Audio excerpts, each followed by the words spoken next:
Hey guys, I'm Paul the Motor Guy, and welcome to my channel, where I pass on riding tips, practice drills, and offensive riding strategies. Now, I'm a rider coach, a motorcycle sergeant, and owner and instructor at ProRider Central, Texas, where we teach police riding skills to civilian riders. Now, I decided to do a 5-part video series covering the exercises on the riding skills test. Now, in these videos, I'm going to cover the mistakes I see riders make and how to be successful. So in this video, which is part 3, I'm going to cover the quick stop. So hang tight.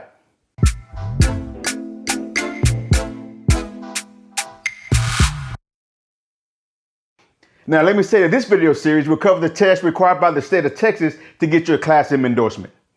But I'm sure that the skills tests in other states are pretty similar.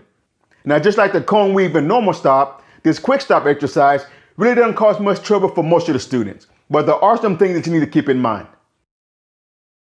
For this exercise, you will start with your front tire inside the red stop box. You will then accelerate toward the stopping area at around 12 to 18 miles per hour. Now, once your front tire reaches this set of Q cones, you want to stop in the shortest distance you can safely, using both the front and rear brakes. You want to use progressive braking pressure with the front brake and a smooth press on the rear brake pedal. I did a video covering 7 tips when emergency braking. Now, I'm going to leave a link up top and in the description below, so be sure to go check it out after this video. Now, once you get stopped, you don't want to let the motorcycle roll forward. If you do, it will count against you. And you don't want to anticipate your stop. You want to maintain a steady speed until you reach the Q cones. Now, it's also important that you keep your head and eyes up when you're stopping. This will make your stops more stable.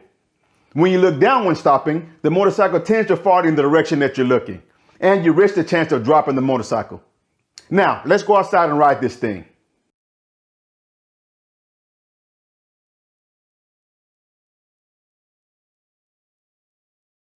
So as you can see, this exercise is pretty straightforward, and you shouldn't have too much trouble with it.